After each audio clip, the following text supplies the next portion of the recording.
The evening air in downtown Portland carried the scent of autumn leaves and the distant promise of rain. David Harrison sat alone at a sidewalk table outside Café Bellecourt, watching the city settle into its familiar rhythm of evening commuters and early diners.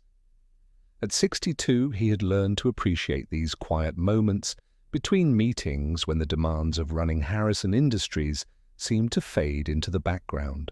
The pasta arbia sat half-finished on his plate. His appetite had diminished lately, a casualty of too many business dinners and the lingering grief that still visited him unexpectedly. It had been 2 years since Patricia's passing, and though the sharp edges of loss had softened, solitary meals still felt incomplete. David glanced at his watch, a vintage Rolex that Patricia had given him for their 25th anniversary. The board meeting wasn't until tomorrow morning, and his hotel room held little appeal. He'd grown accustomed to extending these simple pleasures, finding comfort in observing the life that flowed around him on the busy street. A young woman approached the cafe's outdoor seating area, moving with the careful steps of someone carrying precious cargo. She held a baby close to her chest, wrapped in what appeared to be a hand-knitted blanket. Her blonde hair was pulled back in a simple ponytail, and her clothes, while clean, showed the wear of difficult circumstances. David watched as she paused near the restaurant's entrance, her eyes scanning the outdoor diners with a mixture of hope and hesitation. There was something in her posture that spoke of quiet desperation, held in check by dignity. When their eyes briefly met, he saw not just need, but intelligence and strength. The woman approached his table with measured steps, stopping at a respectful distance. "Excuse me, sir," she said, her voice soft but clear. "I'm sorry to bother you, but I noticed you weren't finishing your meal. May I have your leftovers?" The question hung in the evening air between them. David had been asked for money countless times over the years, but never quite like this. There was no aggression in her request, no manipulation, just honest need, stated simply. He looked at her more closely. She couldn't have been more than 25, with eyes that held the particular exhaustion that comes from sleepless nights with a young child. The baby in her arms stirred slightly, making small sounds that any parent would recognize. "Of course," David said, pushing his chair back. "Please, would you like to sit down?" The woman hesitated. "I don't want to intrude on your evening." "You're not intruding," David replied gently. "I was just finishing up anyway, please." She settled carefully into the chair across from him, adjusting the baby with practiced ease. The infant appeared to be perhaps 4 months old, with tiny fingers that occasionally escaped the blanket to grasp at air. "I'm David," he said, signaling the waiter. "Christina," she replied, "and this is Lily." The waiter approached, and David ordered another portion of the pasta, along with bread and a cup of tea. "The food here is quite good," he explained to Christina. "You shouldn't have to settle for leftovers." Christina's eyes filled with tears that she quickly blinked away. "You don't have to do that. I didn't mean to. I know what you meant," David said softly. "But I'd like to buy you dinner if you'll allow me." As they waited for the food to arrive, Christina told him pieces of her story. She had come to Portland 6 months ago, fleeing an abusive situation. She'd found work at a diner, but the hours were unpredictable and childcare was expensive. 2 weeks ago, the diner had closed, suddenly leaving her without income. "I've been staying at the women's shelter," she explained, gently, rocking Lily, "but there's a waiting list for the longer-term programs. I have a job interview tomorrow at a hotel, downtown housekeeping position. It's not much, but it's a start."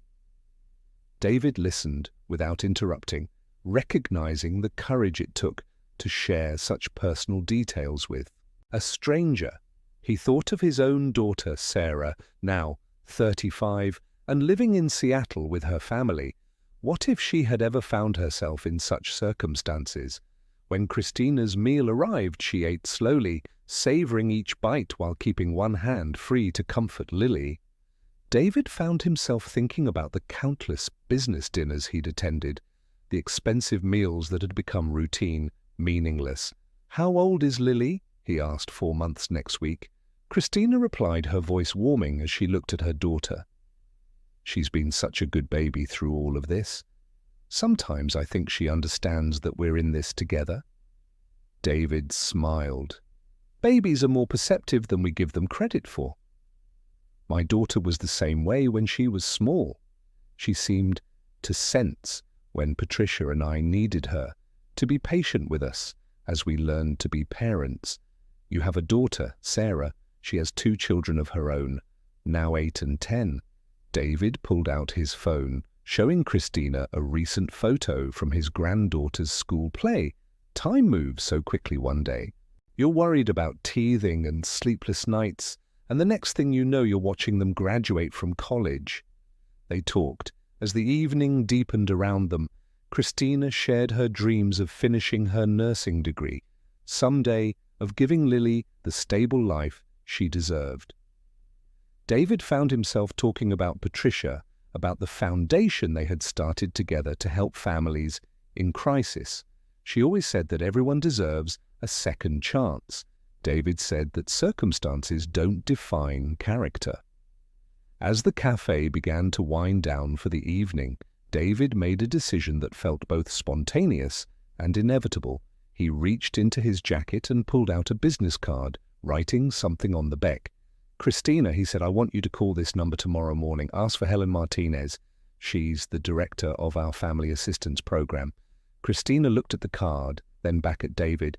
"I don't understand. The Harrison Foundation provides emergency support for families in transition, temporary housing assistance, childcare vouchers, job placement services. It's what we do." Christina stared at the card, her hands trembling slightly. "But why? You don't even know me." David was quiet for a moment, watching as Lily opened her eyes and gazed around with the unfocused wonder of infancy. "Because 35 years ago, my wife and I were young and struggling. We had big dreams but no money, and Sarah was just a baby. A stranger helped us when we needed it most, not just with money, but with opportunity and dignity." He paused, remembering that man, Mr. Kowalski, gave me my first real job. He saw something in me that I couldn't see in myself at the time. He taught me that success isn't just about what you achieve, but about what you make possible for others. Christina wiped away tears that had begun to fall freely. "I don't know what to say. Say you'll call Helen tomorrow. Say you'll let us help you get back on your feet." "I will," Christina whispered. "Thank you." As they prepared to part ways, David watched Christina gather her things with careful attention to Lily's comfort. There was something profound in witnessing a young mother's devotion, the way love could persist and even flourish in the most challenging circumstances. "Christina," he said, as she stood to leave, "that job interview tomorrow. What time?" 10 o'clock at the Marriott downtown. David smiled. "The general manager there. Tom Bradley is an old friend. I'll give him a call tonight. Not to guarantee anything," he added quickly, "but to make sure they see what I saw tonight. Someone with character and determination." 6 months later, David received a handwritten letter at his office. Christina had gotten the hotel job and, with the foundation's assistance, had moved into a small apartment near Lily's daycare. She was taking evening classes toward her nursing degree and had included a photo of Lily now sitting up and smiling at the camera. "Mr. Harrison," the letter read, "I think about that evening often. You showed me that asking for help isn't shameful and that accepting kindness isn't weakness, but mostly you showed me that there are still people in the world who see others as family, not strangers. I hope someday I can pass on what you gave me. Not just the practical help, but the reminder that we're all connected, that we all matter." David folded the letter carefully and placed it in his desk drawer, next to Patricia's photo. He thought about that evening outside the cafe, how a simple request for leftovers had reminded him of something essential about human connection and the privilege of being able to help. That night, he called Sarah in Seattle. "I've been thinking about your mother's favorite," saying he told her about everyone deserving a second chance. "What about it, Dad?" I think she would have added something to that. I think she would have said that sometimes giving someone else a second chance gives you one too. As David looked out his office window at the city lights below, he reflected on how the most meaningful moments often arrived unannounced. A young mother's courage in asking for help, an old man's recognition of his younger self in someone else's struggle, the simple miracle of human kindness connecting strangers across the divide of circumstance. Sometimes he realized what appears to be charity is actually grace offered and received by both parties, reminding us all that we're more alike than different, and that we're never truly alone as long as we remain open to the possibility of connection.